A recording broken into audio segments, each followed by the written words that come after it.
The SEC and the Big Ten are pushing for a CFP seeding change. Now, is this a power play or is it a fair fix? All right, so we know that the battle over the CFP seeding just got real. They just had a meeting in New Orleans, the SEC and the Big Ten. We know that they are going to push for a straight seeding format for the buys in this 2025 college football playoff. That would be seeded strictly by rankings, right? No more automatic top 4 spots for conference champions because there's a lot of jumping going on, right? Boise State was ranked number 9, and they got a first-round bye. They were the 3 seed.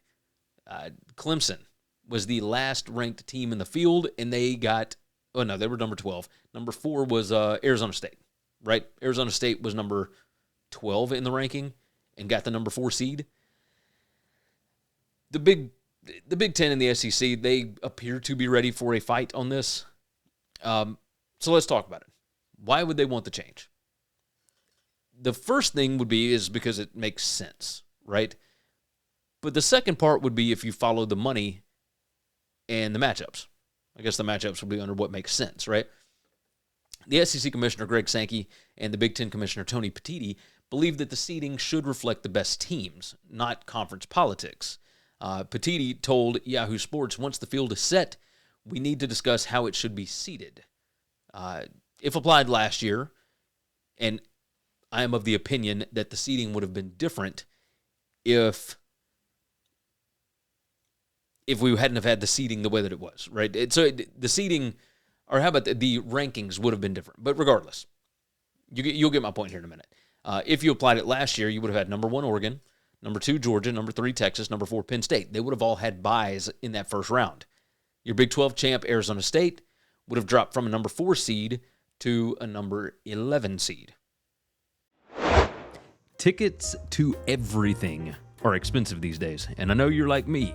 You want to catch a big game or a concert, maybe even tickets to a show.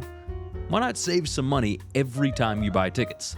Visit Ticketsmarter.com or use the TicketSmarter mobile app and use the promo code WCE10, that's WCE10, to save $10 on any order of $100 or more, or use WCE20, that's WCE20, to save $20 on an order of $300 or more.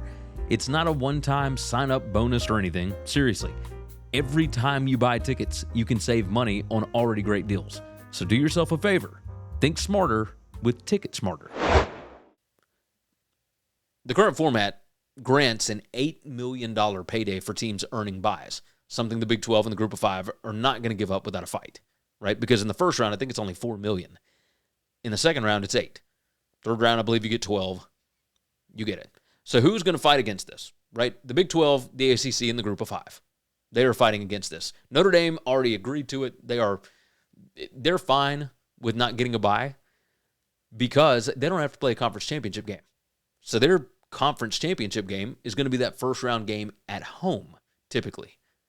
At least what has been historically is they would have had a home game because they would have been one of the top 8 teams.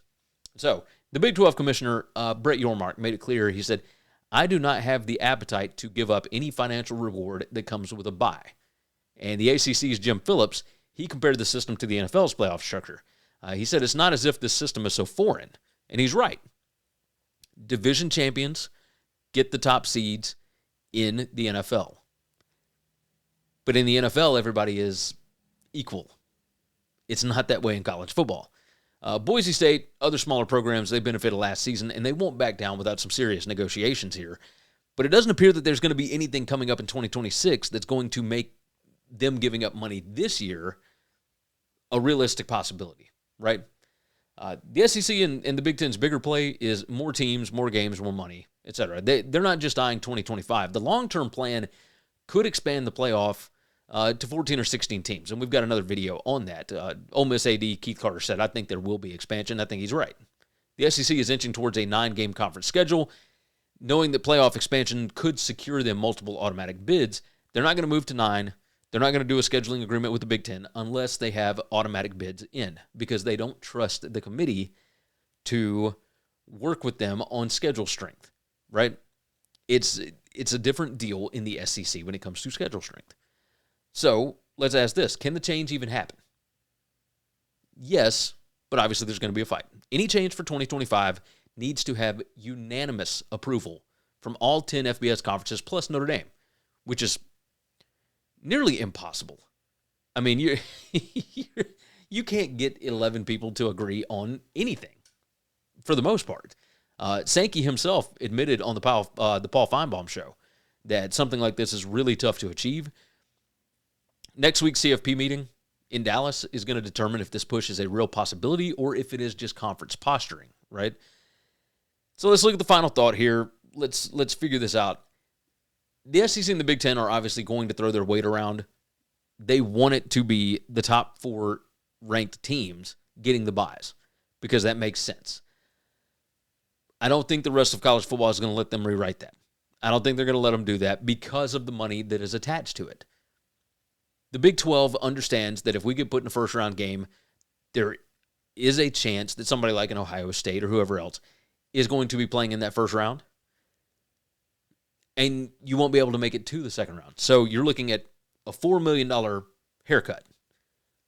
Why would you give that up all willy-nilly? Now, unless the Big Ten and the SEC are willing to trade something from the 2026 through 2031 playoff, I don't think they're going to change the seeding for this upcoming year. So we have one more year of the buys being conference champions, and then that'll be it. So the ACC didn't even have a bye this past year, but obviously they would like to be in contention for one of those because the ACC had 2 teams in. They both played on the road. They both lost by double digits. So you guys tell me in the comments, what do you think? Or hit me up on X, either one, at Gary WCE. I am curious your thoughts on this. Should they change the playoff seeding? Yes, probably. Am I okay with it for one more year? Why not? Why not?